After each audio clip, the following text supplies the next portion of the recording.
আসসালামু আলাইকুম রহমতুল্লাহি ওয়া বারাকাতুহু। বাংলাদেশের আপামর জনতা, ভাই ব্রাদার, শ্রদ্ধাভাজন, আসলে আজকে একজন সাধারণ ভোটার, সাধারণ নাগরিক, সাধারণ মানুষ হিসেবে দু চারটি কথা বলার জন্য আমি এই ভিডিওটি করছি। বাংলাদেশের ইতিহাসে একটি নির্লজ্জ ঘটনা ঘটে গেল, যেটা সাক্ষী সারা বাংলাদেশের মানুষ হয়েছে। আসলে বাংলাদেশ এমন একটি দেশ, বর্তমানের পরিস্থিতি মোকাবেলায় আমরা মনে হয় সফল হতে পারিনি। যার প্রমাণ এই বাংলার মুক্তির একজন অগ্রদূত জনাব ওসমান হাদি ভাই। তিনি কোনো রাজনৈতিক ব্যানারে আসেননি, স্বতন্ত্র প্রার্থী হিসেবে নির্বাচন করতে চেয়েছেন। তেনার অপরাধ, তিনি সাধারণ মানুষের কথা বলেন। তেনার অপরাধ, তিনি মুক্তিকামী মানুষের কথা বলেন। তেনার অপরাধ, তিনি মন থেকে, হৃদয় থেকে কথা বলেন।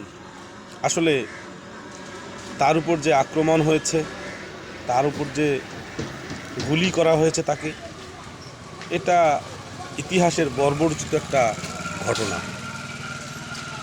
আমি হৃদয় থেকে হাদি ভাইয়ের জন্য দোয়া করি। একজন রংপুরের মানুষ হিসেবে আমি তার নির্বাচনী এলাকার ভোটার তো নই, আমি ফোনের মধ্যে তার সবসময় ভিডিও দেখি, তার কথা দেখি, তার আকুতি দেখি, অনুভূতি দেখি। সত্যি ভাই, সত্যি একটি নির্লজ্জ ঘটনার সাক্ষী হলাম আমরা সকলেই। এটা আমাদের জন্য খুবই দুঃখজনক। এই ভাইটি হৃদয় থেকে কথা বলতেন। জানি না ভবিষ্যতে তিনি কি অবস্থায় ফিরবেন। আমি ডাক্তারদের বয়ান শুনলাম, কথা শুনলাম। এখন সব কিছু মহান রব্বুল আলামিনের উপর নির্ভর করতেছে। আমি হাদি ভাইয়ের জন্য হৃদয়ের ভিতর থেকে আল্লাহ পাক রব্বুল আলামিনের কাছে চাইব, আল্লাহ এই মানুষটিকে তুমি সকলের মধ্যে ফিরাইয়ে দাও। যদিও বা সেটা আল্লাহ পাকের একান্তই মর্জি। সকল আমি এটা চাইব পাশাপাশি যে বাংলাদেশের ইতিহাসে যেন এরকম ঘটনা আর না ঘটে। আমরা সাধারণ জনগণরা কি আশা করি একটি দেশের কাছে? একটু নিরাপত্তা,